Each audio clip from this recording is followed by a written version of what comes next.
Perkenalkan, nama saya Tiara Vinda Apriola dengan NIM 14622000256. Di sini saya akan menjelaskan mengenai bab 1, pendahuluan. Yang pertama, ada 1.1 sasaran dan tujuan proyek website. Sasaran dari proyek ini adalah sebagai berikut. Yang pertama, membangun website Sistem Informasi Sumber Daya Manusia atau SISDM yang terintegrasi dan mudah diakses oleh seluruh karyawan. Yang kedua, meningkatkan efisiensi dan efektivitas pengelolaan data dan informasi terkait sumber daya manusia. Yang ketiga, menyediakan platform yang aman dan terpercaya untuk mengelola data dan informasi karyawan. Yang keempat, meningkatkan komunikasi dan kolaborasi antar karyawan dan departemen. Dan yang terakhir, yaitu mendukung pengambilan keputusan yang lebih baik terkait sumber daya manusia.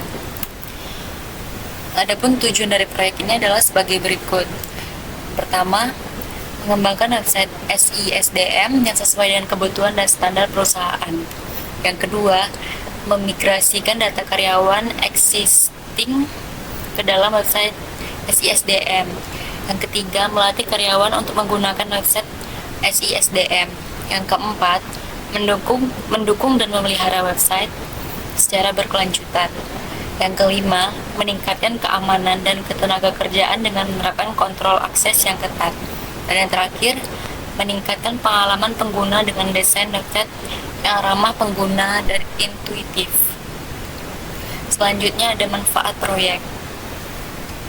Yang pertama, meningkatkan efisiensi dan efektivitas pengelolaan data dan informasi terkait sumber daya manusia. Kedua, meningkatkan komunikasi dan kolaborasi antar karyawan dan departemen. Yang ketiga, mendukung pengambilan keputusan yang lebih baik terkait sumber daya manusia. Yang keempat, memudahkan pengguna dalam mengenali dan mengakses informasi yang diperlukan.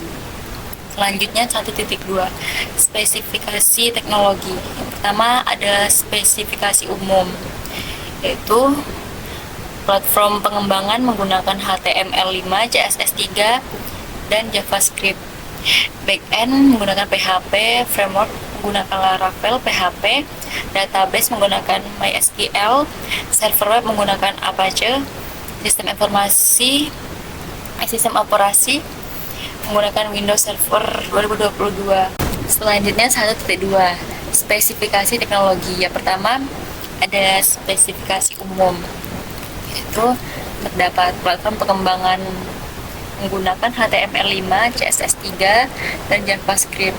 Backend menggunakan PHP, framework Laravel, PHP, database menggunakan MySQL, server web menggunakan Apache, sistem operasi Windows, firewall untuk keamanan jaringan. Selanjutnya terdapat fitur spesifikasi fitur. Yang pertama, manajemen tenaga kerja. Itu manajemen karyawan untuk menyimpan dan mengelola data karyawan seperti nama, alamat, nomor telepon, email, jabatan, dan informasi lainnya. Selanjutnya, manajemen rekrutmen, mengelola lowongan pekerjaan, pelamar, dan proses rekrutmen.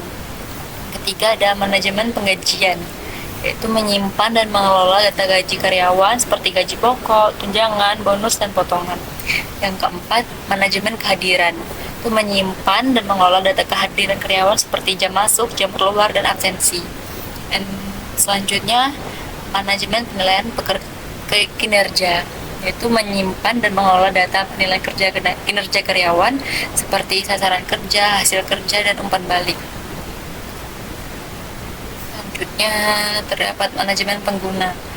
Pertama, manajemen pengguna itu menyediakan fitur login dan logout untuk pengguna, registrasi, autentifikasi, dan otorisasi. Dua, manajemen peran, mendefinisikan peran pengguna dan mengatur akses ke fitur SISDM berdasarkan peran. Terakhir, manajemen akun pengguna, mengelola akun pengguna seperti menambahkan, menghapus, dan memperbarui informasi akun.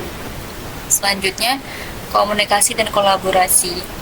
Pertama ada fitur obrolan, memungkinkan karyawan untuk berkomunikasi satu sama lain secara real time.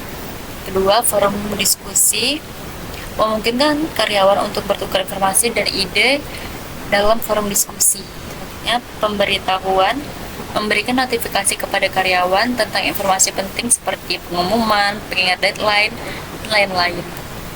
Yang keempat, bagi file. Itu memungkinkan karyawan untuk berbagi file dengan mudah dan aman. Yang terakhir ada pelaporan dan analisis.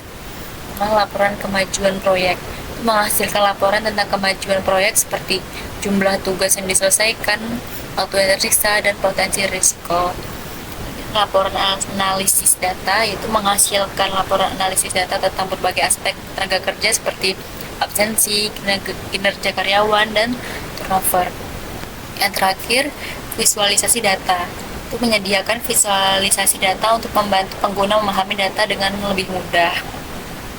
Selanjutnya bab 2, manajemen proyek.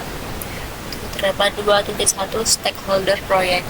Berikut adalah daftar stakeholder proyek untuk proyek Human Resource Information System. Terdapat tim pengembang, yaitu project manager, memimpin dan mengelola proyek, memastikan kelancaran pelaksanaan dan pencapaian tujuan. Yang kedua, sistem analisis, yaitu menganalisis kebutuhan pengguna, merancang sistem, dan memastikan kesesuaian dengan strategi bisnis. Yang ketiga, developer, yaitu mengembangkan website SISDM sesuai dengan desain dan spesifikasi. Yang ketiga, QA, melakukan pengujian website untuk memastikan kualitas fungsional dan keamanan. Kedua, pengguna website digunakan untuk karyawan, menggunakan website ISDM untuk mengakses informasi, HRD mengajukan cuti, melacak kehadiran, dan mengelola data personal mereka. Kedua, Departemen HRD menggunakan website SISDM untuk mengelola data karyawan, memproses cuti dan absen, dan melakukan tugas-tugas HRD lainnya. Selanjutnya ketiga, Search Engine Optimization. Nama website SISDM yang dioptimalkan dengan baik agar lebih mudah ditemukan oleh pengguna yang mencari informasi. Yang kedua, menggunakan strategi untuk meningkatkan kemampuan sebuah situs web untuk muncul lebih tinggi dalam hasil pencarian mesin pencari.